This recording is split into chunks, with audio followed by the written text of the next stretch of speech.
We're going to talk through some of the ideas behind matter and magnetism.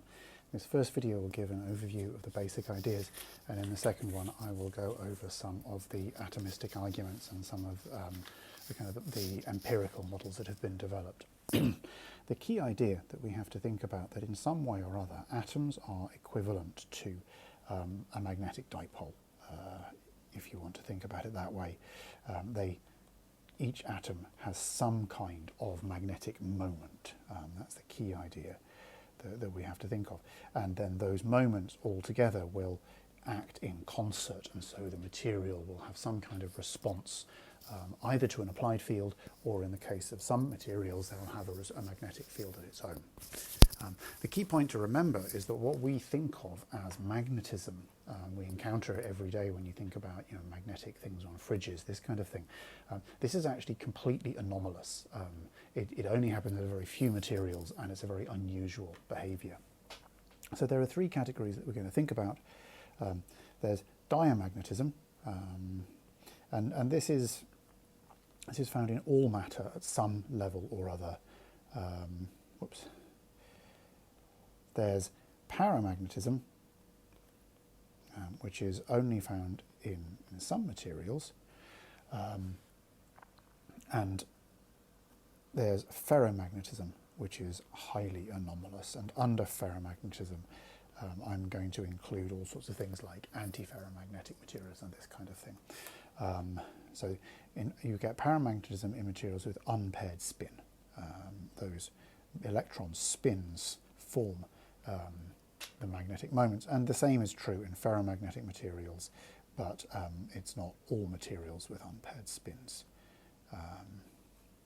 And the thing to remember is that diamagnetic materials oppose the applied field. I'm going to say H here, whereas paramagnetic and ferromagnetic materials enhance the applied H. And ferromagnetic materials have a field even without an external field.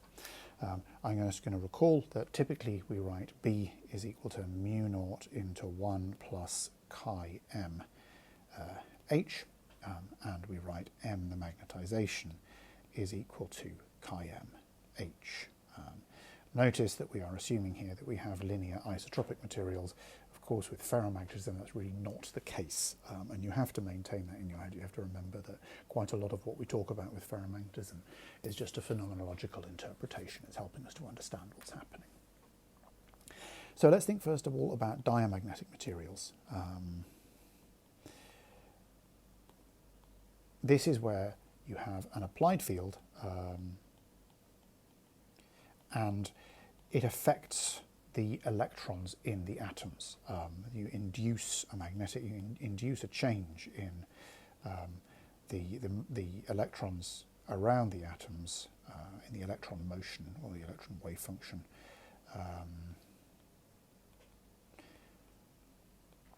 And of course, by Lenz's law or Faraday's law, that induced moment will oppose the applied field.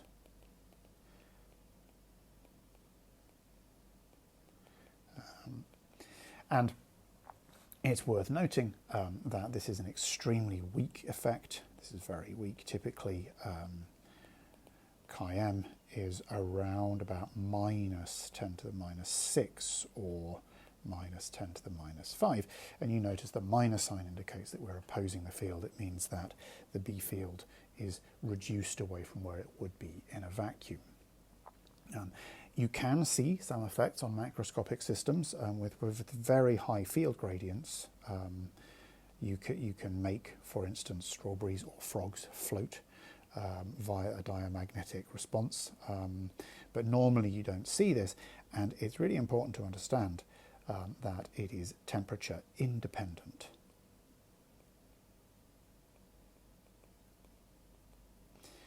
This is because, independent.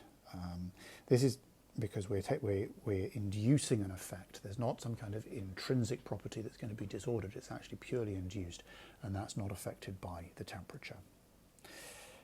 Paramagnetism is similarly weak, maybe a little bit stronger depending on the material. And there are some intrinsic moments. So these are the spins on the electrons, which act as little dipoles. They're unpaired, and there's competing behavior that we have to think about. The competing behavior is as follows. You have, on the one hand, an alignment. You align the moments with the external field. And we'll talk about a brief model for that in the next video. And on the other hand, you have thermal disorder. So if you think about the moments as being basically little bar magnets, the kind of thing you have in a compass, then the alignment is the compass pointing along the direction of the Earth's magnetic field, and the little jiggling that you might get from temperature, or if you're walking holding a compass, the jiggling from your motion indicates that kind of disorder that you've got in a paramagnet. The fact that you've got this competing behavior gives you a temperature dependence, and a very simple law can be deduced, actually found from experimental observations. So the temperature dependence is as follows. You have that chi m is proportional to, well, is equal to C over T, where C is some material dependent constant. This is known as Curie's law, and this is named after Pierre Curie, the husband of the famous Marie Curie. And typically here chi m is around about plus 10 to the minus 5, or sometimes as large as 10 to the minus 4. But this again is very weak. It enhances the applied field. Then the final type of response that we see is ferromagnetism, which is only found in a few elements, most famously iron, also nickel and cobalt. In the UK, you can tell that most of the low-value coinage, so 1p and 2p pieces, which are typically referred to as coppers and have a sort of a coppery colour, they're actually largely made out of nickel, because they will stick to a bar magnet. So it's things like cobalt, nickel and iron, and you can make various more complicated materials. You have in this material a very strong, very, very strong, 1,000 times stronger than the kind of paramagnetic interactions, but a very short-ranged interaction.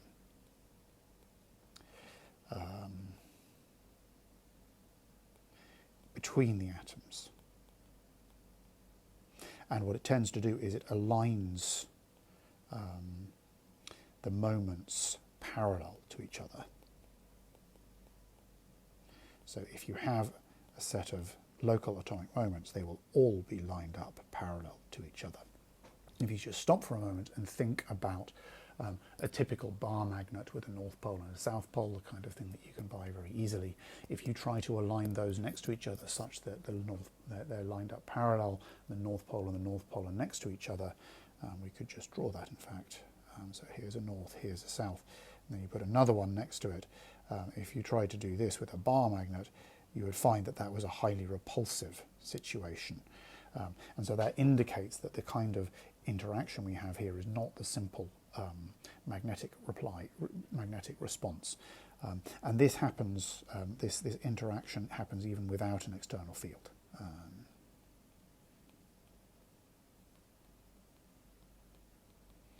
Now, it turns out that the source of this is down to the exchange interaction. And the exchange interaction is a quantum mechanical interaction, which largely comes about from the electrostatic potential and the Pauli exclusion principle. So it's interesting that the strongest magnets we have rely on quantum mechanics and electrostatics. There are records of magnets being used for navigation back to about 500 or 600 BC, but it was actually only properly explained in the 1930s when we had fully developed quantum mechanics. Now, the temperature dependence of ferromagnetism is actually really rather complicated. It's a classic example of what's called a phase transition. And let me just put complex, complicated. Complex might be confusing. There's a sharp transition at a particular temperature, at a temperature Tc, which is known as the Curie temperature, and at that temperature below Tc, so if T is less than Tc, we have ferromagnetic behavior. If T is greater than Tc, then we have paramagnetic behavior. And during that transition, chi, the behavior of the susceptibility, is discontinuous.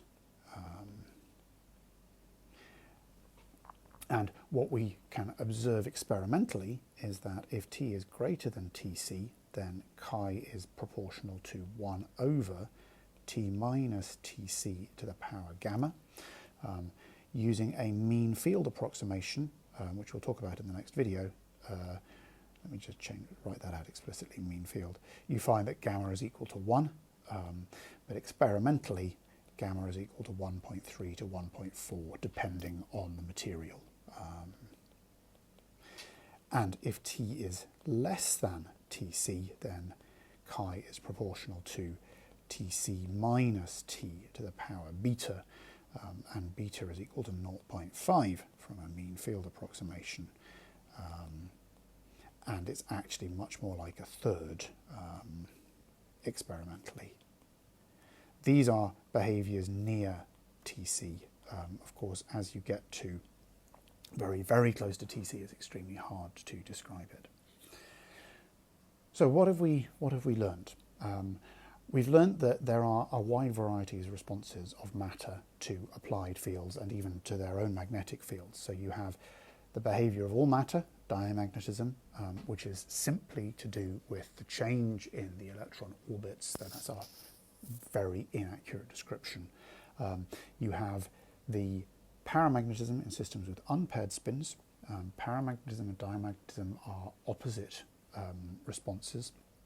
And finally, you have ferromagnetism, which is completely anomalous and is a very, very strong response. Because we worry about thermodynamics and these kinds of things, then typically we look at temperature dependence. Diamagnetism, there is no temperature dependence. Paramagnetism is basically proportional to 1 over T. Ferromagnetism is complicated and involves the theory of phase transitions. In the next video, I'll go into a little bit more detail about how we can model these types of responses and interactions and where some of these formulae come from. And I'll talk a bit about the way that the properties of a ferromagnet build up from the scale of atoms to groups of atoms to microcrystals, and how we can think about the response of a piece of iron to an applied magnetic field with hysteresis loops and such like.